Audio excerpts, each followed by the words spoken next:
اعوذ باللہ من الشیطان الرجیم بسم اللہ الرحمن الرحیم السلام علیکم ورحمۃ اللہ وبرکاتہ۔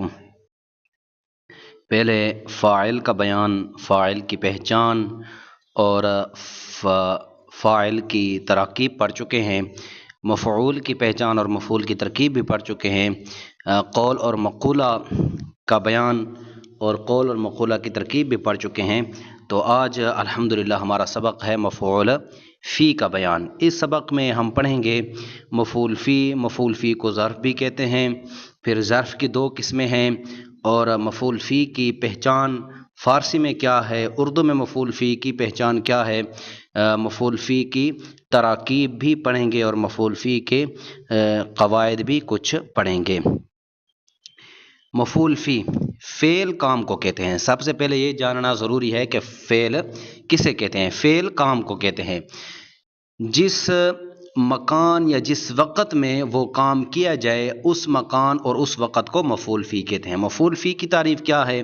مفعول فی کی تعریف یہ ہے کہ جس مکان یعنی جگہ یا جس وقت میں وہ کام کیا جائے، اس مکان اور اس وقت کو مفعول فی کہتے ہیں۔ اور پھر مفعول فی کو ظرف بھی کہتے ہیں۔ اسی مفعول فی کو ظرف بھی کہتے ہیں۔ وقت کو ظرف زمان اور مکان کو ظرف مکان کہتے ہیں۔ پھر ظرف کی یوں کہ لیں، ظرف کی دو قسمیں ہیں۔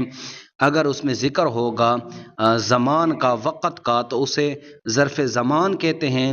اگر اس میں ذکر ہوگا جگہ کا تو پھر اس ظرف کو ظرف مکان کہتے ہیں۔ مفعول فی کے بارے میں یہ قاعدہ ایک ہے کہ مفعول فی کے شروع میں کبھی در، بر اور بائے مواحدہ جو در اور بر کے معنی میں ہو اکثر لاتے ہیں، اور کبھی در، بر اور بائے مواحدہ جو در اور بر کے معنی میں ہو نہیں بھی لاتے۔